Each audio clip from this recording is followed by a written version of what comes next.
Good morning. We are so pleased you're all here today, this Sunday before Labor Day. I'm Laurel Frischman, who you see there is Tom Devine. That's not me. And I will be your worship associate for today's UUCC service. Welcome, everyone. You may be here for the first time, curious about our faith, or you've been here before or are a longtime member. Whether or not you believe in God or a higher source, hold to humanist or secular teachings, if you come from another religion, or if you've always been Unitarian Universalist, you are welcome here. The UU Coastside community welcomes all people of all skin tones, the LGBTQ plus community, kids and mature folks, those with life challenges, and those temporarily without such challenges. For here, we are working to overcome our society's systemic biases. And you are most welcome here today. Good to see you all. Today, our dearly beloved Bill Heavlin returns to talk with us on laughter and the rich ground of reason. Bill will offer some important insights about the core of Unitarian Universalism while framing reasons through the lens of improv comedy. And after the service today, I hope you will stay on Zoom to join our usual small random breakout groups that give us a chance to discuss thoughts from today's service. And now our opening hymn this morning, the title of which is what I would often hear my parents sarcastically say about me when I was a kid.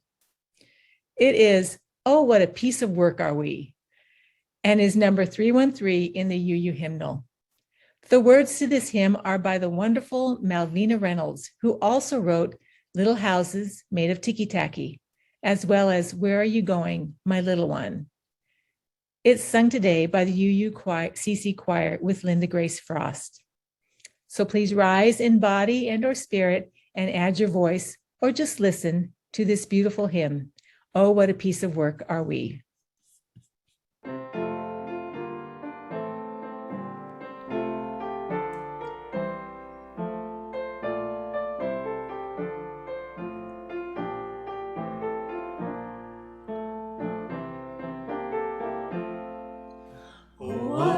Piece of work are we, how marvelously wrought, the quick contrivance of the hand, the wonder of our thought, the wonder of our thought.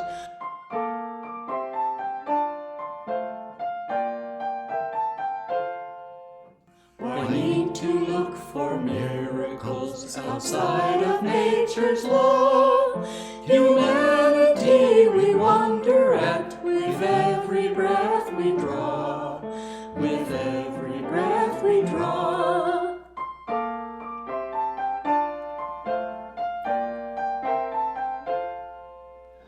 But give us room to move and grow, but give our spirit play, and we can make a world of light out of the common clay, out of the common clay.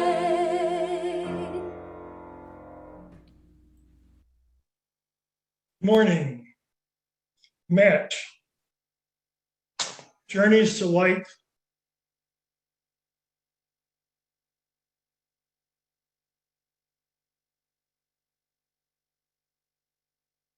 And it will light.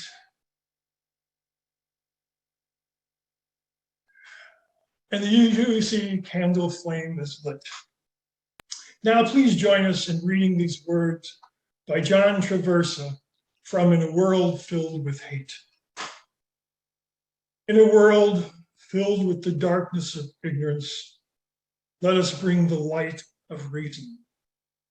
In a world filled with the darkness of despair, may we share the light of hope. In a world filled with the darkness of hate, let us shine the light of love. Now, Laura will lead us in sharing our joys and concerns. Thank you, Dave. In a moment, we'll play a video where we'll invite you to share your joys and concerns. While the video is playing, please feel free to share your joys and concerns using the chat window and to read what is shared there by others. And just to remind you, for upcoming services, if you have anything in particular, a joy or concern that you would specifically like the worship associate to read aloud, please email us prior to the service, and we'd be glad to do that. One of the ways we create our beloved community is by sharing our own joys and our concerns with one another and finding support from our community. At this time, we invite you to click the chat button at the bottom middle of your Zoom window. That brings up a window in which you can type any joys or concerns. As you do so, we will hear Vera Vandershock play La Grima by Francisco Tarrega.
In these times of reflection and renewal, let us remember that it remains important to reach out to one another when we feel the need, and to accept being reached out to. May we find comfort in knowing that we can share our joys and our concerns here among us.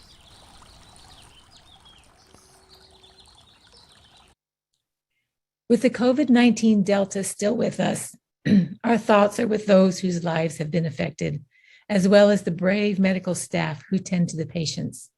Please take care of yourselves and each other during this time of fear, uncertainty, and anxiety. Our hearts go out to those whose lives have been disrupted due to all of the wildfires raging across the West. May the fires be contained soon, and may the people who have been affected by them find peace in their lives once again. And two, let us not forget the grief and hardship that has descended on the people of New Orleans and the surrounding areas due to Hurricane Ida, and now all the way up the East Coast.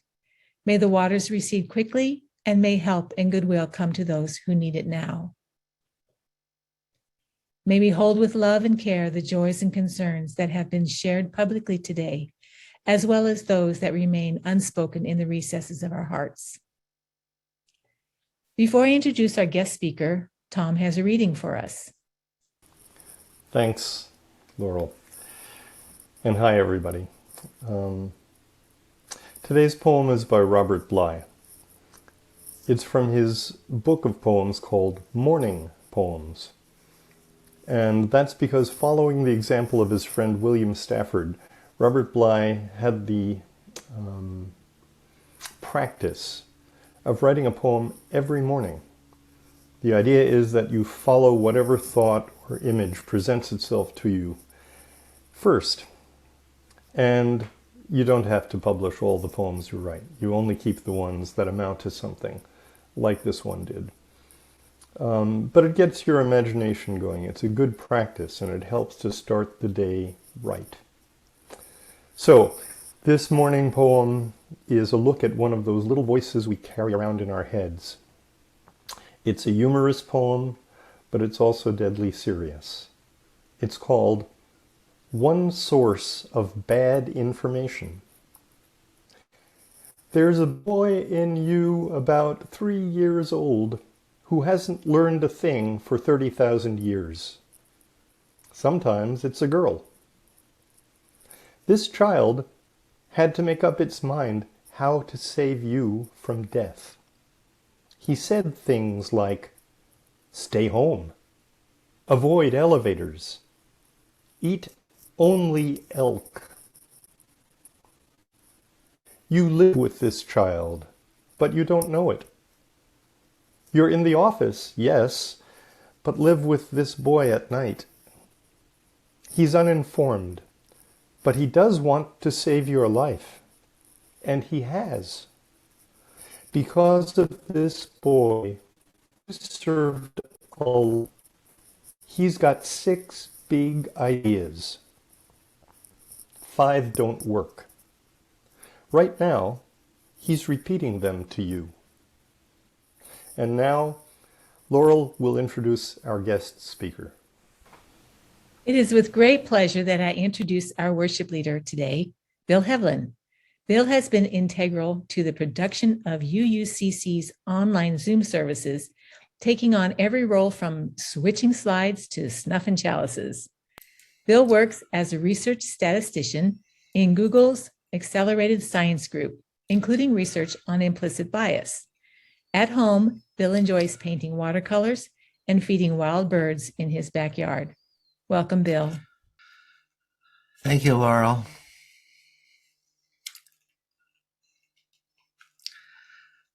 From my imperfect memory, this story.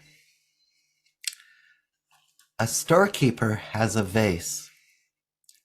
It breaks. She glues the pieces back together and puts it in the shop window anyway. When people pass by, all they see is, well, a broken vase. A vase, yes, but cracked, broken, less than perfect. Not much to look at or linger over, really. The storekeeper then lights a candle, puts it in the vase, this cracked and broken vase. People who pass by remark how bright the vase seems, how the light shines through the cracks. A vase, yes, and the light shining through and diffracting around those cracks. Everything I say today is adjacent to this story. Like this more personal version. At the tech company where I work, a lot of smart, ambitious people. By culture, people pass you in the hallway without eye contact. Actually, what really happens is people make eye contact with those higher in the hierarchy, potentially useful come promotion time. I choose not to buy into this culture of primate dominance games. I develop a practice, a spiritual practice, if you will, of smiling while passing through any doorway. Sometimes in the micro kitchen where the espresso machines live, I enter and say, hi, softly to anyone there. Something strange or remarkable or extraordinary happens. Slowly. People start saying hi back. In fact, we have small conversations. A few years later, or a few years ago, I learned I've this reputation among the admins for being nice, someone you can talk to. More than a few tell me of the importance in their lives of their church. I'd accidentally cracked a code. Christians don't self-reveal by drawing Pisces in industrial-grade carpet anymore. They smile first or into empty space, like that's a secret handshake or beacon. I hope you see the connection between this story and the one about the light scattering vase. If you don't, I have more words and more smiles. The Canadian flag. It dates from 1965. 2 red vertical bars in the white field, and in the middle, an 11-point maple leaf, red. After its adoption, some wags saw how the white field is also 2 angry bearded men arguing at each other's toes. Not exactly an optical illusion. Psychologists call this figure ground perception. In this case, the white ground becomes figure. The angry men as if Francophone versus Anglophone, symbolically rich. This sense of ground for today's sermon, the rich ground of reason. Most debates assert not only a position, but also implicitly their opponents. A simple example. UUs contrast themselves to Christian, usually implying some extreme version of evangelical Christians. Maybe this makes for more persuasive rhetoric, but it also expresses the fallacy of the false alternative. A more useful contrast, I contend, would compare UU to liberal Christian churches, such as, say, the Congregationalists or the Quakers. Members of these churches often join us at our rallies, or we at theirs. This is the rich ground, some alternative uncomfortably close to your own. What was a debate becomes more a conversation, and a conversation seeking common ground. Self-critical thinking happens on such rich ground. In fact, the Unitarians and Universalists merged in 1960. Before then, there were ambitions to merge all the liberal churches. This rich ground stuff uncovers memories. Memories of paths not taken, loves lost. So what do I mean by the rich ground of reason? Well, in the 17th century, reason was opposed to faith, authority, tradition. But today, those comparisons seem largely obsolete. False alternatives, poor grounds for reason. A richer ground of reason I see in recognizing psychological theory, the emotional components of our thinking and decision-making, like laughter. Emotions are key to our being human. In fact, some people, by brain injury or defect, have no ability to process emotions. They can reason perfectly, see multiple alternatives, the advantages and disadvantages of each, but simply cannot make a decision. I see this in myself, by the way, from time to time, like yesterday and today and tomorrow, maybe. Sideways on decisions. Just saying. According to emotion researcher Carla McLaren, emotions are programs for action. Emotions have soft and hard forms. The soft form of anger commits me to this sermon. The soft form of shame nudges me to do a good job. Anyway, I'm abiding today. Got my script, my smile. In this framework, reason only takes you so far. Moving to volunteer or do good work or act forthrightly, reason is not quite enough. You need a little emotion. Anger, say. By the way, not unregulated anger, sometimes called wrath, one of the 7 deadly sins, just the soft form. One big idea in psychology connects behavior and emotion. We think we feel first and then act. But consider this experiment. You can force a smile by holding a pencil between your teeth.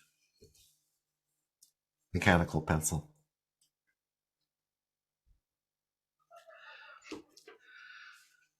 And you can force a frown by holding a pencil by using your lower lip.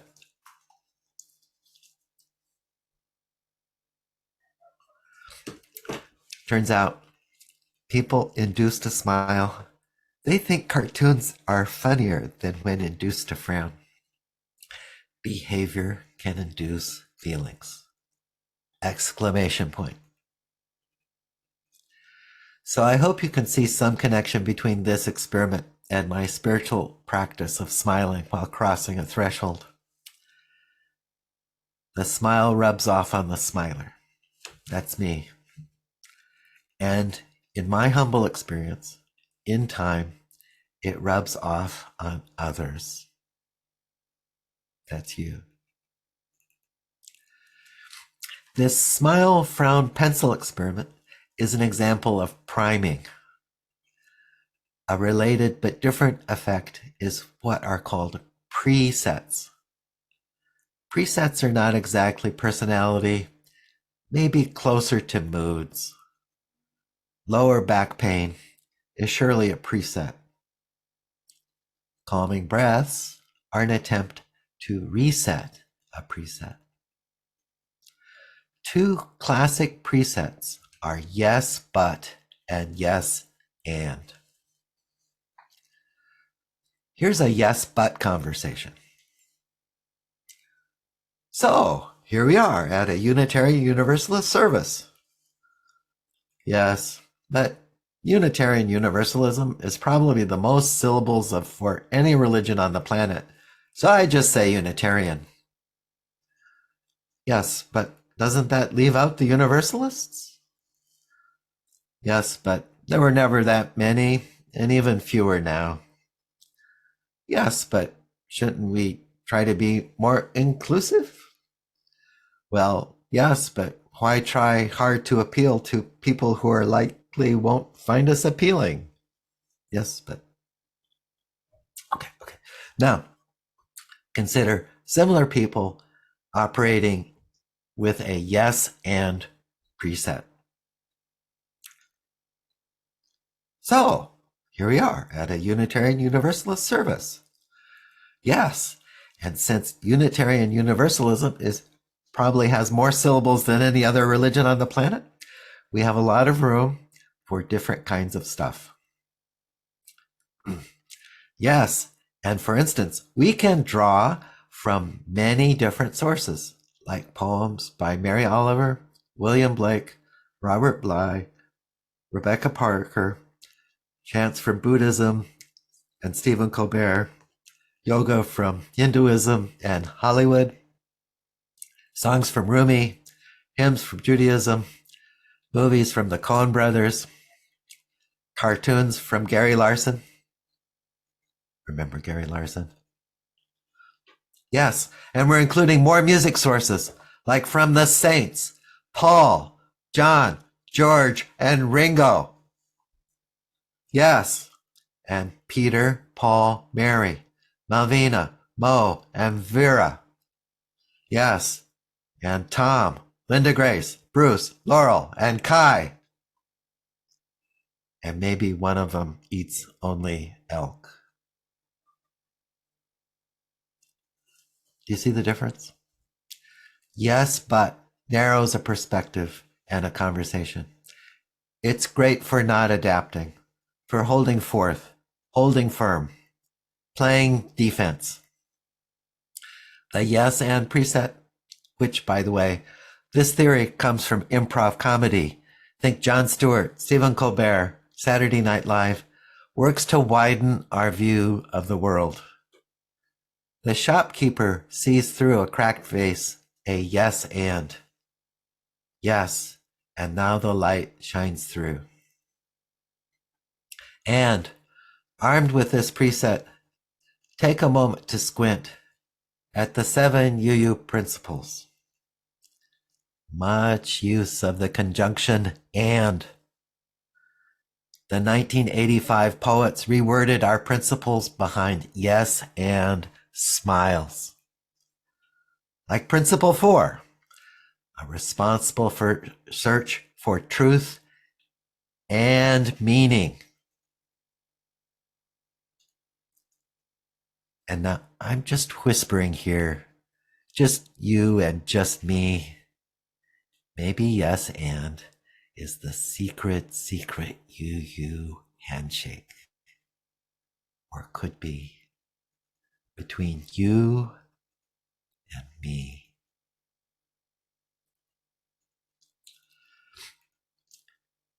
In COVID times, planning UUCC services, Noreen and I have interacted with several UU congregations, mainly offering help and noticing also when help's offered back.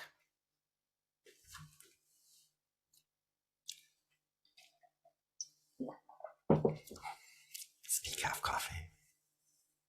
It's hard. Some people fall away. Some congregations just shrug, or worse. And yes, UUCC responds by adding 2 fundraisers in August 2020 and August 2021 for the Coastside Crisis Fund and ALAS, in addition to our annual December fundraisers. And we create a Zoom choir almost from scratch.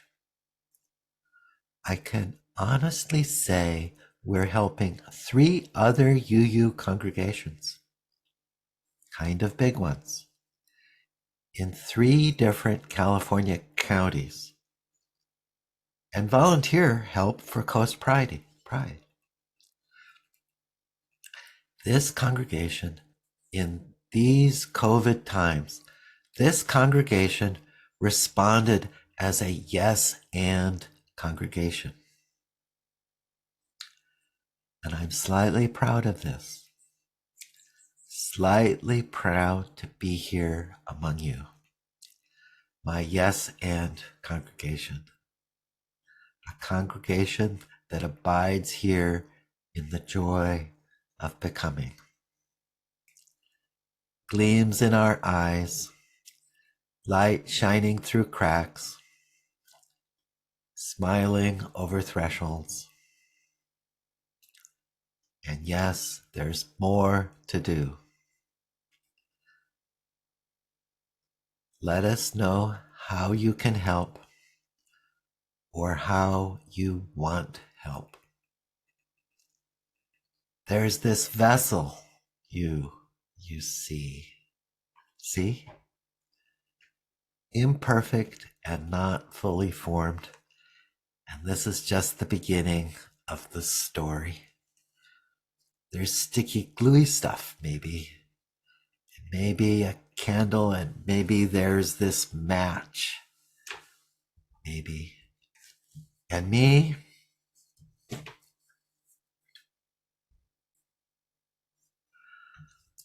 I'm sort of wondering what happens next.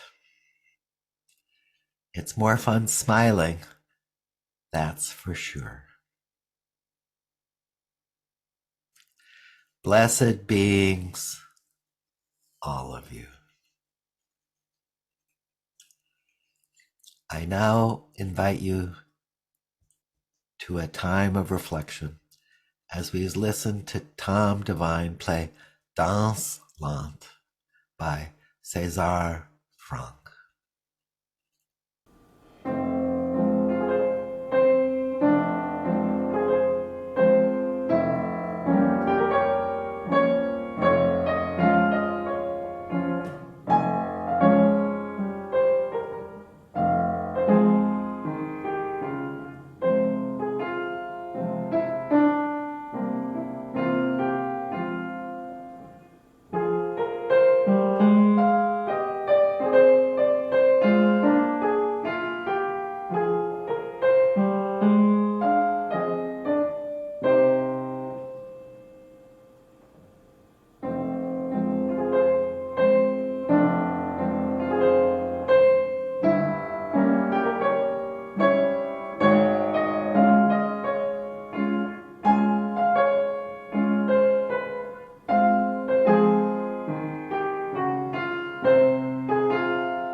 Oh, that was so nice. Yes. And thank you, Bill, for reminding us just how effective and uplifting yes and can be in our daily interactions and conversations. It's not easy to be charitable to difficult people. I'm going to try using yes and when interacting with those who may have opposing, dare I say, wacky viewpoints. Maybe we can find a common ground this way.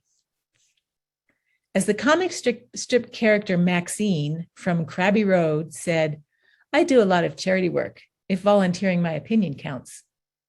Well, that seems reasonable. And as reasonable Unitarian Universalists, we might subscribe to Abraham Lincoln's words when he said, when I do good, I feel good. When I do bad, I feel bad, and that's my religion. Wow, so simple. So we can try to reason away how, where, and why we might want to donate to a cause or give of ourselves, but deep down, there really is no reasoning about it. Freely giving of ourselves and helping others is a rewarding, soulful, emotional event. As the author Amit Kalantri once said, when one gives, two get happy. It's not how much we give, but how much love we put into it.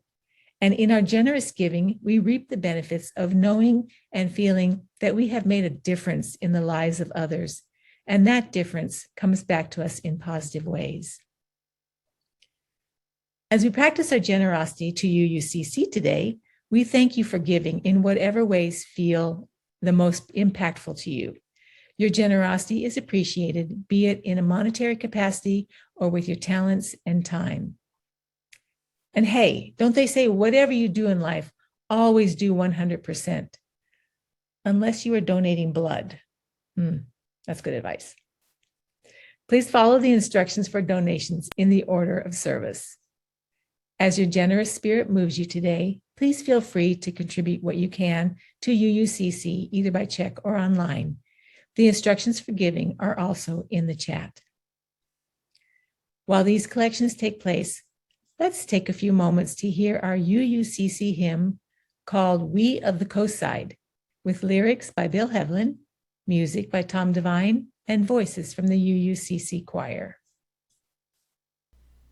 We of the coastside, we care for our neighbors, seek for more justice and sing for more peace, open in heart and bringing more love for all.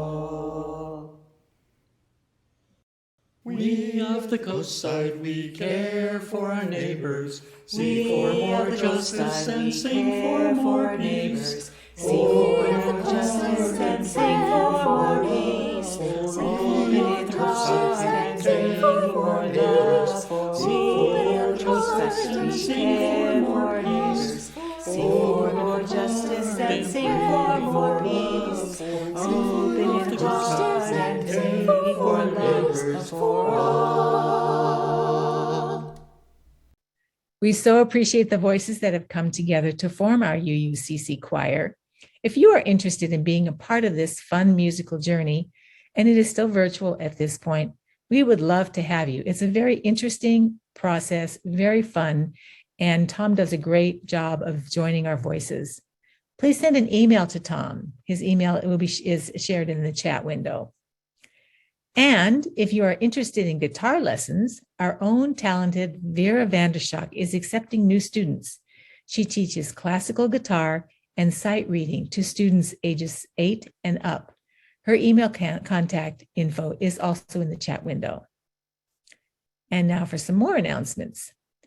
We thank UU San Mateo for their invaluable administrative and professional support always. Our next Sunday service on September 19th will also be based on the touchstone theme of reason. Our frequent chalice lighter and UUCC Planning Committee member, Dave Rakowski, will speak and encourage a lively discussion. Do you despair that we appear to live in an age of unreason? Let's try to escape into a somewhat intellectual discussion of reason. What is it? And why is it an important topic in the UU world today? Perhaps you will be surprised to learn that it is not all calm waters on the waves of UU sources and principles. Come ready to defend your favorite principle and source from the double-edged sword of reason. And now that very same Dave will guide us in extinguishing the chalice. Chalice flame is extinguished. Now please join reading these words from Elizabeth Sella Jones. We extinguish this flame, but not the light of truth, the warmth of community, or the fire of commitment. These we carry in our hearts until we are together again. And now our closing hymn this morning, Come Sing a Song with Me, which is number 346 in the UU hymnal and is sung today by the UUCC choir with Linda Grace Frost. So please rise in body and or spirit and add your voice or just listen and enjoy this beautiful hymn. Come sing a song with me.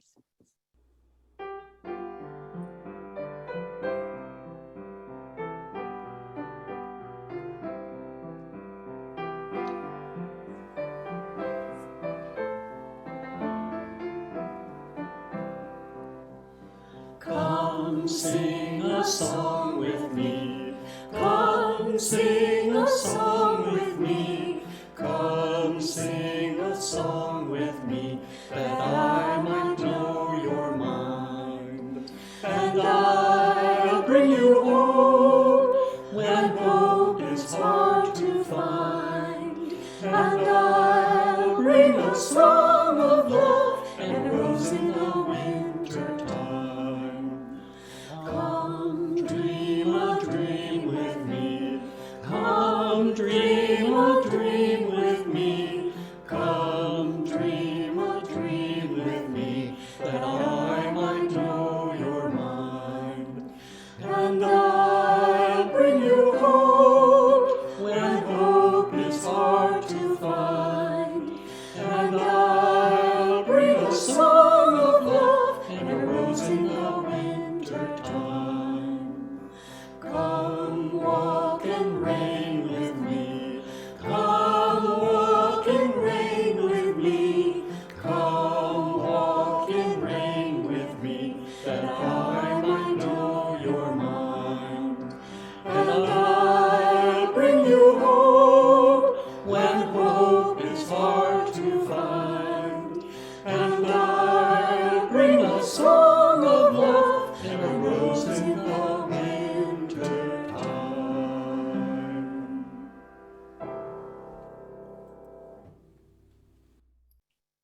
Thanks to everyone who contributed to this wonderful, enlightening service today. Thank you, Bill, for your inspirational words and your great lessons for life, especially in this day and age. We also want to acknowledge our First Sunday production team, UUCC Music Director, Tom Devine, Artistic Director, Noreen Cooper-Heavlin, and our Session Management Engineer and Video Editor, Bruce Raffnell. We also want to acknowledge the beautiful music by Tom, Vera Vandershock, and the UUCC Choir and friends.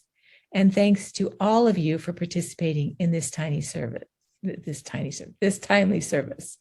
a big service. Immediately following the service, Bill will create those little breakout rooms for us, which will serve as a safe space to talk openly and honestly about today's topic or anything else that might be on your mind. We hope you'll all join us in these breakout rooms, and keep in mind that what is said here stays here, but thoughts and concepts we learn and are inspired by can most definitely be shared. Please be thoughtful of the time so that anyone who wishes to speak has the opportunity to do so. Here are some discussion points to consider. How easily do you smile? Do you remember any yes and conversations? What drew you to today's UU service? In just a few moments, Bill will give everyone permission to unmute themselves. Have a very safe and happy Labor Day.